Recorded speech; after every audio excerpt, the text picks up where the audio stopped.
si Lord ang naghihintay sa atin. Dahil sa totoo lang mga kapatid, ikaw at ako, no? Sa totoo lang, through Jesus Christ, you are complete, sabi ng Bible. Wala kang pagkukulang, wala kang kakulangan.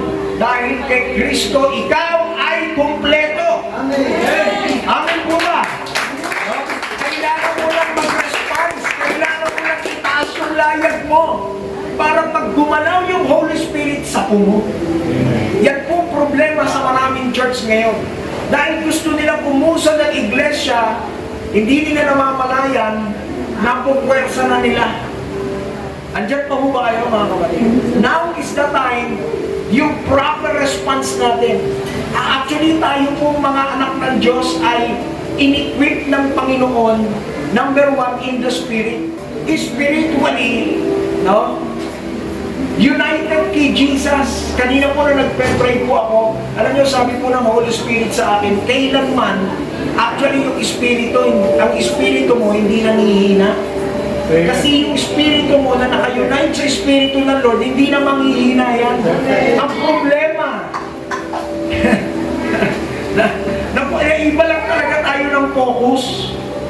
Na dapat ang focus natin naroon sa mga bagay na gano'n para doon po lumalabas ang lahat. Amen po ba? Tingnan niyo po yung 3 John chapter 1 verse 4, wala nang higit na makapagpapaligaya. Sabi po ni Apostle Juan sa akin, kung hindi ang marinig at mabalitaan na namumuhay sa katotohanan ang aking mga anak. Amen po ba?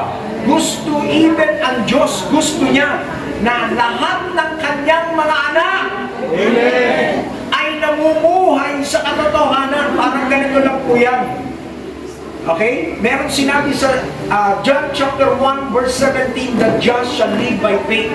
Hindi lang pinag-uusapan na magkaroon ka ng pananampalataya. Ang pinag-uusapan, mabuhay ka sa pananampalataya.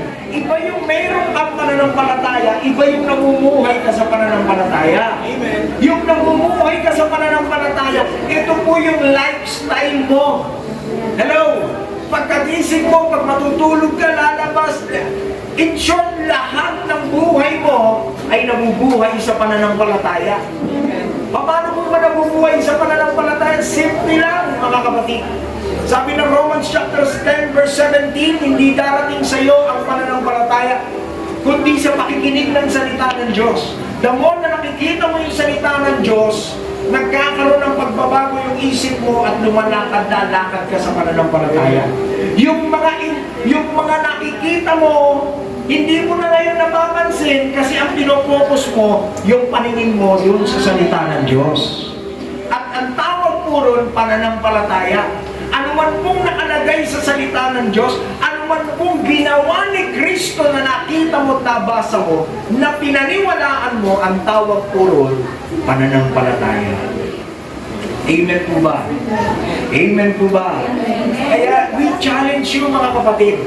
Ngayon, pag pinag-usapan yung pamumuhay sa katotohanan, hindi lang alam mo ang katotohanan, kundi nararanasan mo ang katotohanan.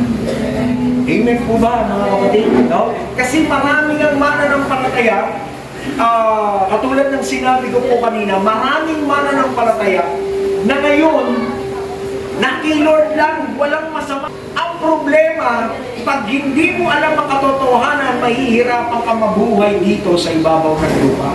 At ito pa matindi nito, no? Kung hindi mo lang din gugustuhin, mabubuhay ka ng matagal dito sa ibabaw ng lupa. Ngayon, pag mabubuhay ka dito sa ibabaw ng lupa, hindi po pwede yung buhay ng iba, yan din ang buhay mo. Dapat ang buhay mo katulad ng kay Kristo.